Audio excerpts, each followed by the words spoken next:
வணக்கம் சினிப்போத்தமிழ் நேயர்களே.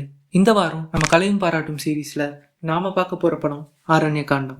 கலியுகத்துல அனுதினமும் சூரிய சுட்டரிச்சுட்டே போற சென்னமா பட்டணத்துல ஒரு சுபயோக சுபதனத்துல ஒரு சிங்கத்தை போலவும் ஒரு சக்கரவர்த்திய போலவும் கம்பீரமாவும் டாம்பிகமாவும் கோலோச்சிட்டு இருக்கிற ஐயான்னு அழைக்கப்படுற சிங்கப்பெருமாளுக்கு ஒரு துர்லபம் ஏற்பட்டு போறது.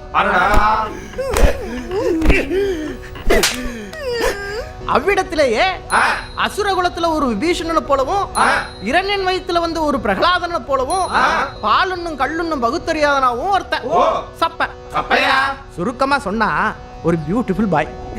இது வரைக்கும் என்ன பண்ணிருக்கான், இனிமே என்ன பண்ணுவான்? எல்லாம் பண்ணுவேன். காத்துல அடிச்சிட்டு வந்த சருகாக, ஆத்தோட அடிச்சிட்டு வந்த பூவாக, தலைக்கு மேல கத்தியோட காலி பெருங்காய டப்பாவா பட்டணத்துக்கு வந்து சேர்ற 2 ஜமீன் ரத்தம்.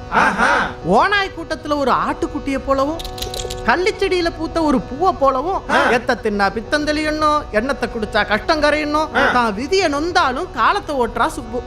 சொல்றியா நீ? ஒரு சீமாட்டி முடிகிற சிண்டு போல பின்னப்படுற இவங்க வாழ்க்கை அதே சீமாட்டி பிழிஞ்ச இடியாப்பம் போல ஆகுற இந்த காதையில கத்தி முனையில புத்தி பிறக்குது, பகை இல்லாதவங்களுக்குள்ள யுத்தம் வெடிக்குது, அப்பம் பிள்ளையாகிறான், பிள்ளையே அப்பனா இருக்கிறான், ஆபத்து அழகாகுது, காலம் திகச்சு போகுது. இதையெல்லாம் மீறியும் ஒரு முக்கியமான கேள்வி தொக்கி நிக்குது. உங்களுக்கு ரஜினி பிடிக்குமா, கமல் பிடிக்குமா? டிங் டங் டிங் டங் டிங் டங் டும். இது டைரக்டர் தியாகராஜா குமாரராஜாவோட முதல் படம். அண்ட் சத்தியமா சொல்றேன், ஸ்கிரிப்டும் சரி டைரக்ஷனும் சரி முதல் படம் மாதிரியே இருக்காது. அண்ட் இதுதான் தமிழ் சினிமாவில் எடுக்கப்பட்ட முதல் நியோ நாயர் ஃபில்ம். நியோ நாயர்னா என்ன? முதல்ல சினிமா மொழியில நாயர் படம்னா என்னன்னு பார்ப்போம். கிரைம், வயலன்ஸ், குரூவாலிட்டி, கேங்ஸ்டரிசம் இது மாதிரியான டாபிக்கை சூழ்ந்துதான் பெரும்பாலான ஹாலிவுட் படங்கள் அந்த காலத்துல எடுக்கப்பட்டது. இத பிரெஞ்சு சினிமா மக்கள் நாயர் பிலிம்ஸ்னு சொல்லுவாங்க. நாயர்னா கருப்புன்னு அர்த்தம். சொசைட்டியோட கருப்பு பக்கங்களை கருவா கொண்டு எடுக்கப்பட்ட பழைய ஹாலிவுட் கேங்ஸ்டர் படங்களை நாயர் பிலிம்ஸ்னும், இந்த அதே கேங்ஸ்டர் தீம்ல இந்த காலத்து ஐடியாலஜிஸ்ட புகுத்தி எடுக்கிற படங்களை நியோ நாயர்னு சொல்லுவாங்க.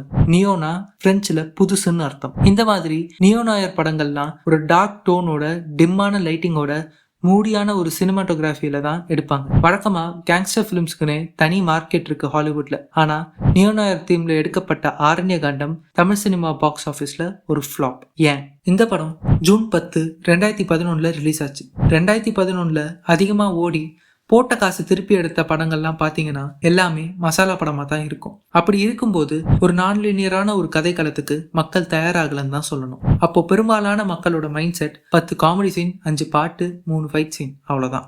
அந்த காலகட்டத்தில் டார்க் ஜோக்ஸ்லாம் தமிழ் சினிமாவில் பண்ணலான்னு ஸ்கிரிப்ட் ரைட்டர்ஸ் எக்ஸ்பெரிமெண்ட் பண்ணிட்டு இருந்தாங்க. அப்போ டார்க் ஜோக் அண்ட் வயலன்ஸ் வச்ச காரணத்துக்காக ஆரண்ய காண்டத்துக்கு சென்சார் போர்ட் 52 கட்ஸ் வச்சாங்க. உடஞ்சி போயிட்டாருங்க நம்ம டைரக்டர். அதே சமயம் டார்க் ஜோக்ஸ்லாம் ஏத்துக்கிற அளவுக்கும் தமிழ் சினிமா ஆடியன்ஸ் முதிர்ச்சி அடையலன்னு தான் சொல்லணும். அண்ட் தென் நம்ம படத்துல பாட்டு இல்ல, காமெடி ட்ராக் இல்ல, ஹீரோ ஹீரோயின் என்ட்ரி இல்ல, லவ் சீக்வன்ஸ் இல்ல, இதெல்லாம் இல்லாம லோ லைட்டிங்ல ஒரே இருட்டா இருக்குப்பான்னு சொல்லிட்டாங்க நம்ம மக்கள். ஆனா ஒரு மார்ட்டின் ஸ்கார்செஸி லெவல் ஸ்கிரிப்டோட தமிழ் சினிமால ஒரு நியோ நாயர் கல்ட் ஃபிலிம் பார்க்கணும்னா கண்டிப்பா ஆரண்ய காண்டம் நீங்க பார்க்கலாம். பார்த்துட்டு படம் நல்லா இருந்துச்சுன்னா சினிப்பா தமிழ் சேனலுக்கு சப்ஸ்கிரைப் பண்ணுங்க, லைக் பண்ணுங்க. நன்றி, வணக்கம்.